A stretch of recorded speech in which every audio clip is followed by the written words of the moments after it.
Hello, guys. Welcome back to another episode of Positive Minds with Stephen Akindayomi. Thank you for joining me today as I will be talking about a new topic: think out loud.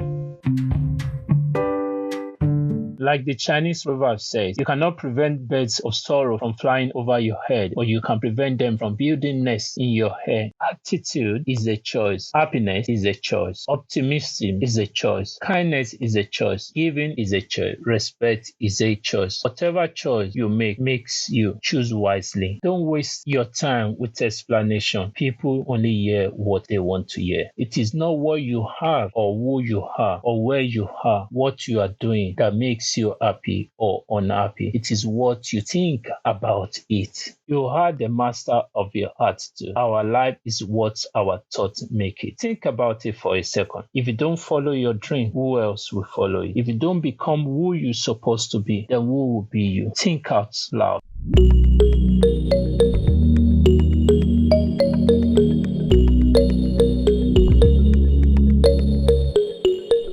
I hope you guys are doing well, as I am well, and I'm feeling great, and I'm sure you are feeling great as well.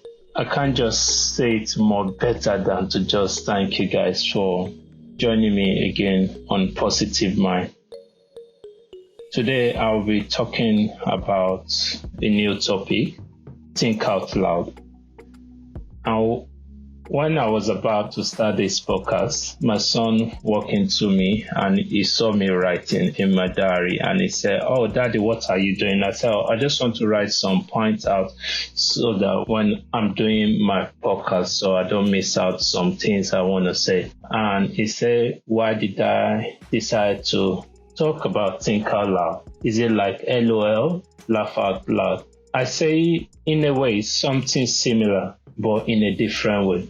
I'm sure we all know what laugh out loud means. Sometimes we find ourselves in a situation that we can't just help ourselves. Something that has already happened just brought that joy or that moment back to us, and we just laugh unexpectedly to the air or to people around us, and we just feel so happy, and even people around you can say, "Are you okay?" or even talk back to you the way you just laugh out loud.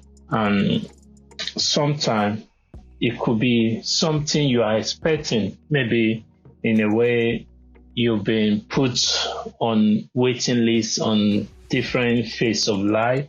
Someone might be waiting to renew his visa or to get a visa or to get waiting for that job, and it just can't hold the excitement or the moment any longer. But this joy kept coming back inside, and the smile is all over his or her face. But the reverse is the other one. Think out loud.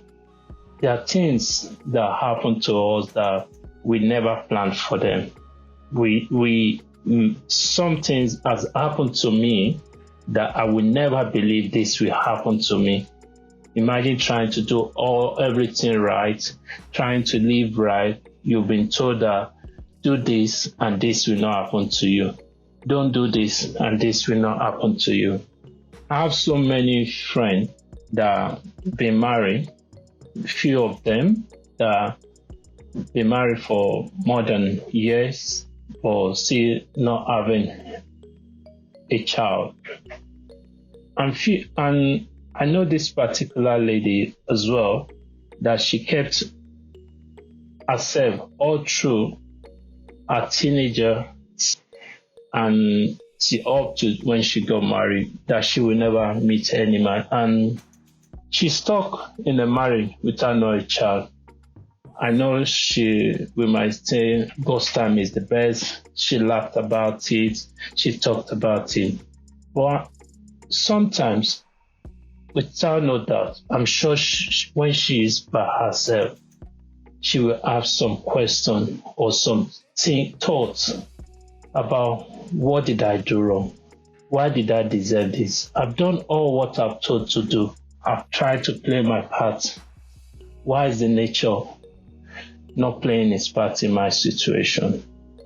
Yours may not be that situation. Yours could be you've been the best boy in the school.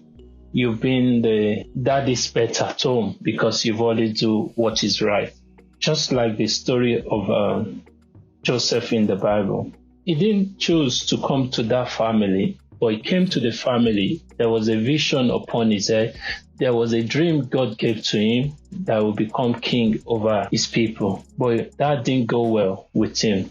His brother envied him so badly that they had to put him in a pit, decided on what to do, and they sold him to a foreign land. In my first book, God the Good Shepherd, was one of my key areas that I use the story of Joseph and the story of David. And one thing I realized is that I've been through a lot in my life as well. There are things I cannot still share. There are few things I've shared out or I've used it to encourage someone else going through the same phase. And I remember I woke up one day and I grabbed hold of my Bible and I flipped back to Joseph's story from the moment he was sold to a foreign land, Egypt. So I had a thought. I say, imagine me, even in this our civilized world we live in today. Imagine me waking up in another country. Let's use China for example. I've never been to China before, but with what I can say, they will struggle to speak my language, which is I'm speaking now, English. So imagine me as a 17-year-old boy, 100 years backward, which Joseph case is more than 100 years backward, waking up into a country like that, not as a free man, but as a tied man, both leg and hand. No one could explain to me what is going on. Few hours ago, I was in my father's house with colors of coats, eating what I want, drinking what I want. But now, I'm without a shirt. I can't just think what could have been going on in his mind. But with all of that, we all know the story how it ended. He never allowed resentment and hate of his brother to deprive him of his future. And that is where a lot of us live. I know people have done so many things to us that we don't like. But should we not dwell on that?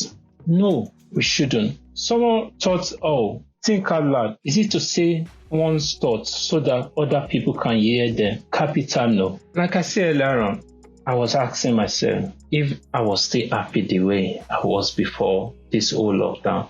I've not traveled out of the country throughout this year, 2020. I always try to travel to see my family back home and my siblings and my parents because they live back in Nigeria. I live here in UK for a while now. So it's one of my routine. I go back home and I use the opportunity to see my friends as well. But one thing I've come to realize, life is thickly so with thorn. And there is no other remedy than to pass quickly through them. Because the longer we dwell on our misfortune, the greater is the power to harm us. So what remedy do we need in this situation we are currently at?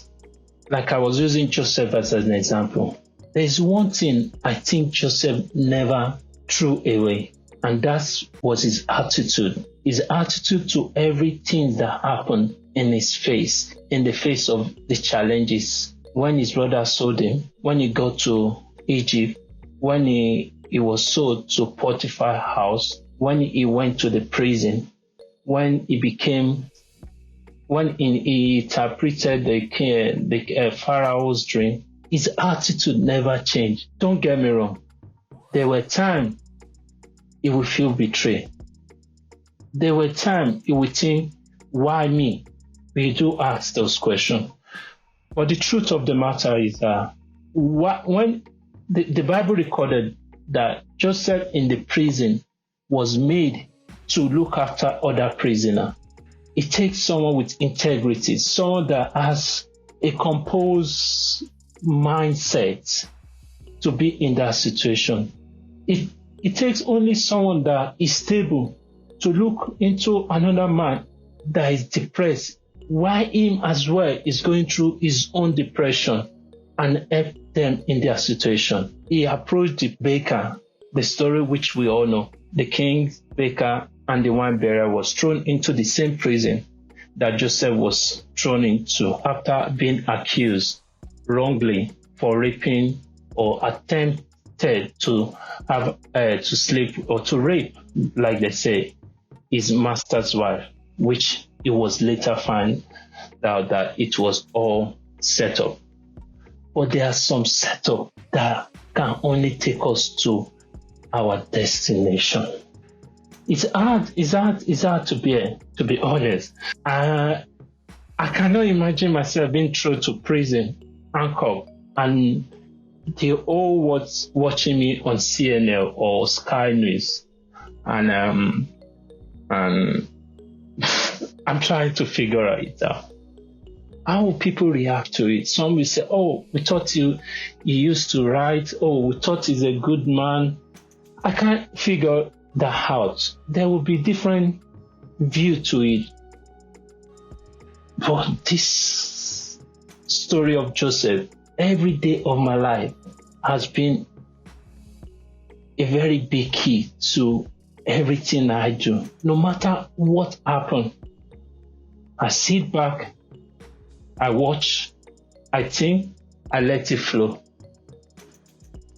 Because your yesterday is messed up, you said wrong thing, you loved wrong person, or you reacted in a bad way, or you spoke when you should have listened, or even judge your partner or judge your friend when you should have trusted them. Or you could be maybe you indulge when you should have resisted. Sometime I remember me growing up back then, the secondary school I went to was a boarding house, but it's now a military school. And I know I did so many things, but today I'm not regretting them, to be honest. Like they say, every experience should not be put away, because what happened yesterday are part of what is making my today. If I did not make those mistakes yesterday, maybe I will be making them now. So I was so glad to make some mistake in the past. But we shouldn't let our past to hold us back. We shouldn't. And yesterday, a mistake might have sabotaged your attitude. But there is always a remedy to everything. God's mercy are there newly every morning for us to receive. One thing about attitude that I think we should pay attention to, but sometimes we don't think about it the way we should. Attitude alone, it can make a big company to break. We all know the story of Bill Cosby. The man started early, did a lot of fantastic things. Children love his program, TV show. Parents encourage their children to watch it, and all. We all know the story.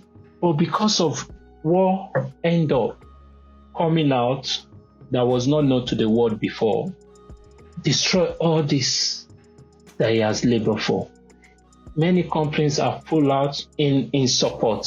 This is why I say attitude its own can make or break a company.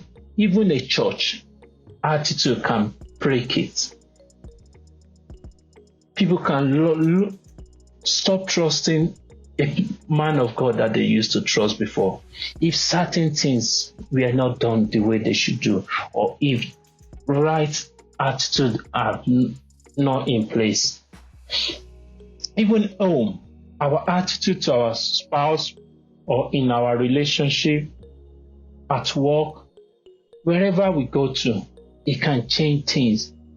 You can't just let what someone has done to you define you, or how someone is acting or has acted towards you define you. Let me give us another example that we might be familiar with, and if you are not, I'll just quickly say it in a simple word of a lady called Rosa Louise Macaulay Parks. She was an American activist in the civil rights movement, best known for her role in the bus boycott, because there was a law that was passed then that said that separates blacks from going even to go to church with the whites, to be on the same bus, to go to the same school, even to go to a restaurant. It's not allowed. But this lady stood her ground. She refused to move and give her seat away on the bus. And the United States Congress has called her the First Lady of Civil Rights and even called her the mother of the freedom movement. So let it be your situation. No matter what, don't let the situation define you. Let yourself be who you want to be. With time, somebody else picked it up to carry from where she stopped. So different people has come into this world to impart life, to change life, so that other people can live a better life. So that is where I always want to put myself like, what is the purpose why God created me? God did not just create me to make money, or God did not just created me to have beautiful children, make good friends, have wife, or maybe eventually to become like David or Solomon, to have multiple wives, to have first wife, second wife, third. I don't think God created us for just for that. Jesus Christ had party. He went to a wedding.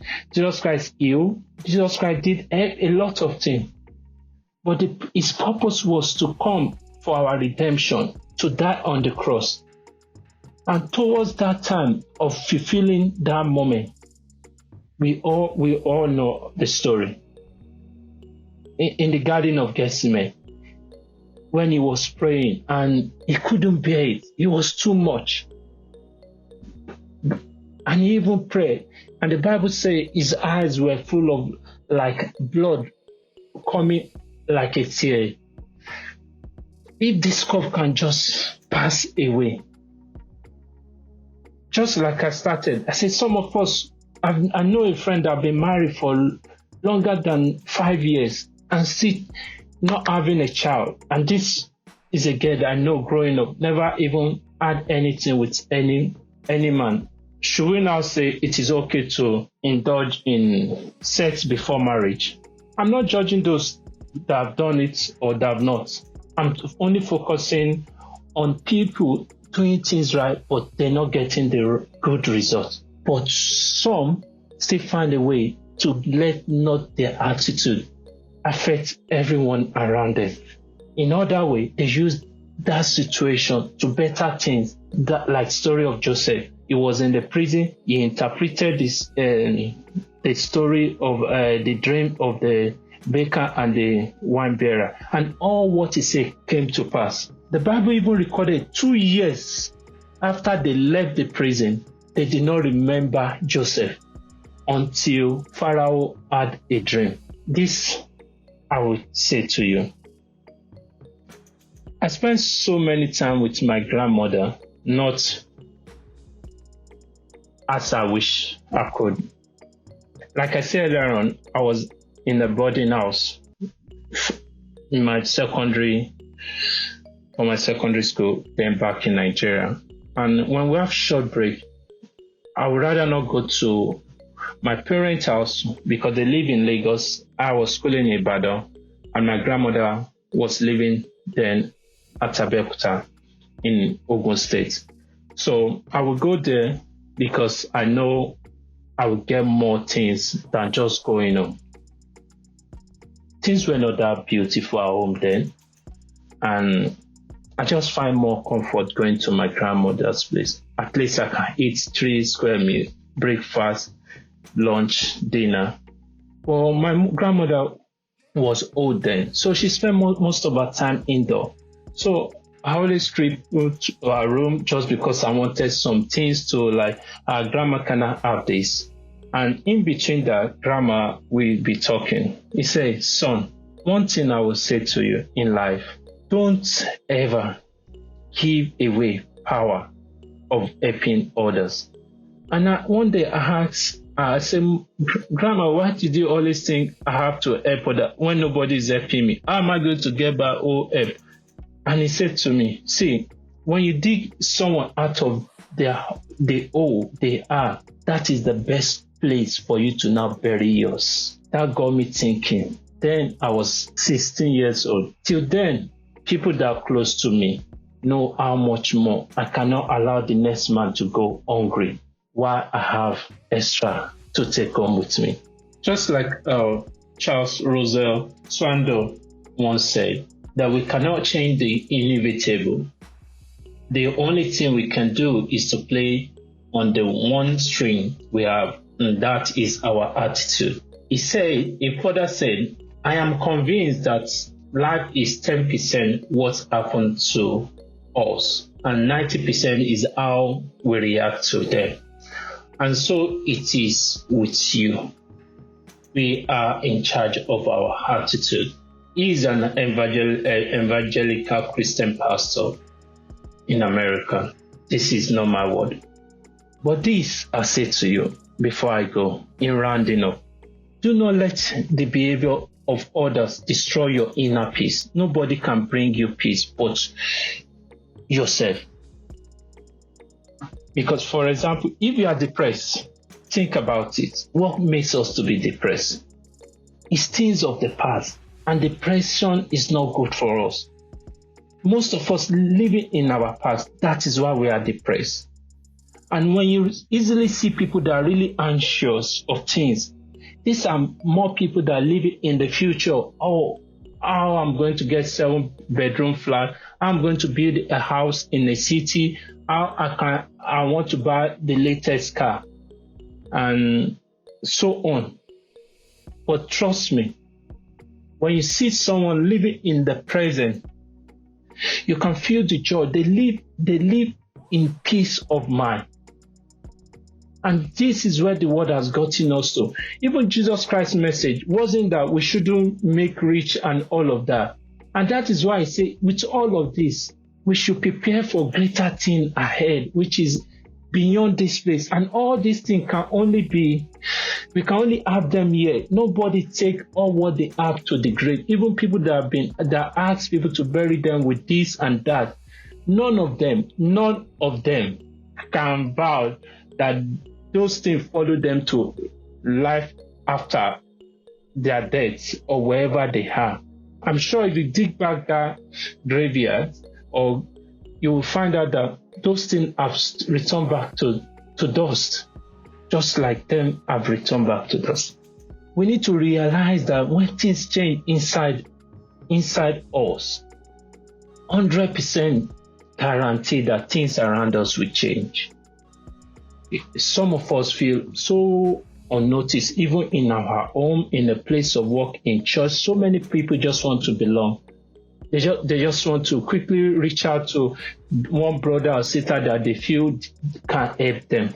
And you may be like, you even have all what it takes. You can get yourself new clothes. You can get yourself the best of the car. But the truth of the matter, those things can only help for a while. But if you want a permanent change, learn to see yourself as God sees you. Wrap in a cloth of salvation, like the bridegroom or bride dress for their wedding. Allow God to love you, to change the way you see yourself. I will not take your time any longer. Think about it. Think out loud. We all, like they say, is the person that wears the shoe that know where it's hot. I can understand what you're going through, but I can't feel your pain. You can't feel my pain.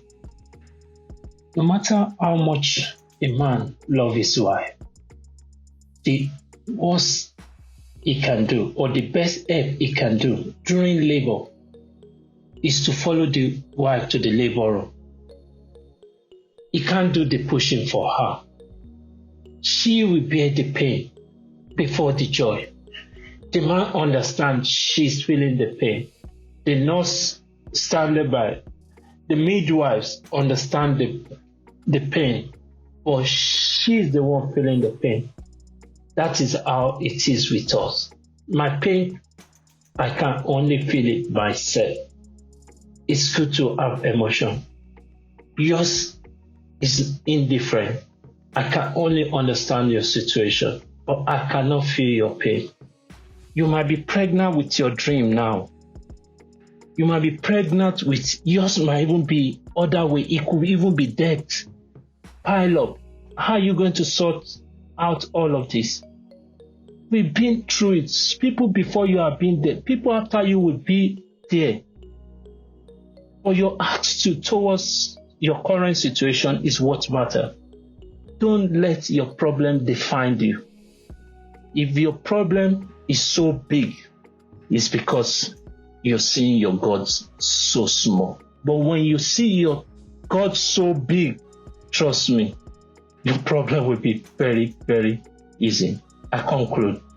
When Joseph had his first child, he named him Manasseh, because God made Joseph to forget all the previous pain and trial in his life. Joseph had been spoiled by his father, as we know, but rejected by his brother. They even attacked him and sold him to slavery. Just like I said, I cannot imagine me being sold into slavery by my own sibling. I cannot. Even my friend, talk less of my sibling. It's easy for us to read that story, but we can never feel the pain Joseph was going through. What was in his mind? A 17-year-old boy in a strange land with a language he cannot speak, neither understand. Like I say earlier, me waking up into China this morning, not even as a free man, but handcuffed, both leg and hand, and straight to slavery. He was thrown into jail for even honoring God. Thou shalt not commit fornication. We've all sinned in different ways, but we're still walking freely. But this was the man that was trying to please God, but he was in the prison.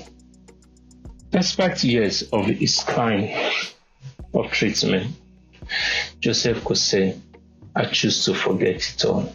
Today, I have no much word. I'm not a pastor, but I believe I can say a word of blessing into your life.